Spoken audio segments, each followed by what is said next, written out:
Security Secretary Jay Johnson outside the French embassy here this morning on the challenges of stopping attacks like the one in Nice, and he was then going to Cleveland to survey security there at the RNC. Joining me now is the top Democrat on the House Intelligence Committee, California Congressman Adam Schiff. Congressman, thank you very much for joining us. I mean, the horror of this, we don't know if it's ISIS or ISIS-inspired or some other terror group, but it has all the hallmarks of either an inspired ISIS terrorist. It certainly does look that way. We had a lot of advanced warning that there were foreign fighters returning from Iraq and Syria to places like France and Belgium, but no warning of a truck-based plot. This may have been someone whose life was falling apart and was inspired by ISIS. It may have been only in the loosest of terms, but nonetheless enormously devastating. Now we have to be worried about copycats using trucks in the United States or other countries. We know that in Washington, sadly, since 9/11 and subsequent years, you can't walk onto the Capitol grounds.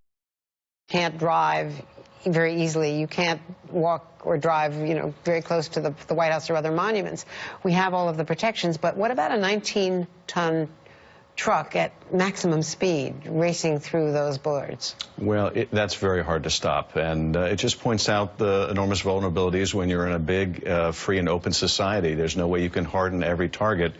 I think the best that we can do is try to make sure we have the very best intelligence, that we're sharing that information, that we're addressing some of the causes of homegrown radicalism, that we have a good relationship between the law enforcement community and the Muslim community so that we get some notice when people are aware that people are becoming radicalized.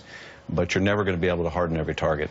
And this was the reaction from Newt Gingrich. I want to get your reaction to what he said last night on Fox. And let me be as blunt and as direct as I can be. Western civilization is in a war. We should, frankly, test every person here who is of a Muslim background, and if they believe in Sharia, they should be deported. Sharia is incompatible with Western civilization. Modern Muslims who have given up Sharia, glad to have them as citizens, perfectly happy to have them next door. But we need to be fairly relentless about defining who our enemies are. How does that reaction impact the broader Muslim American community in terms of their reactions and their willingness to be cooperative with law enforcement and rooting out terrorists in their midst? It's a terrible response, and I think every counterterrorism official will tell you that's exactly what ISIS wants to hear. They want this to be a clash of civilizations. They want to make the case that Islam and Muslims aren't welcome in the West. This, I think Hail Mary pass by Gingrich begging for the vice presidential position is exactly the wrong message and deeply destructive. Now, I do want to ask you, I know you have a meeting scheduled this afternoon.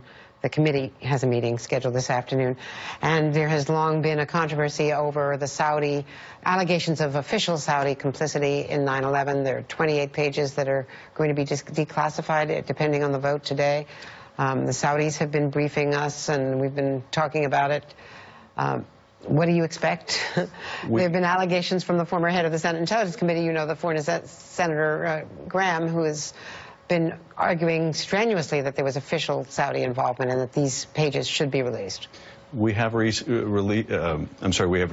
the 28 or 29 pages now from the DNI's Office of Director of National Intelligence in redacted form. I do expect we'll have a vote later this afternoon, and I expect those will be released after that vote. They don't contain proof of high-level Saudi involvement. They're more allegations the nature of police report. They were investigated by the 9/11 Commission that came after, and they were never able to corroborate the information, never able to show high-level links to the Saudi government. Certainly a lot of smoke, certainly a lot of financing from Saudi individuals, but those who are hopeful that those pages contain a smoking gun will be disappointed. Congressman Adam Schiff, as always, thank you very much.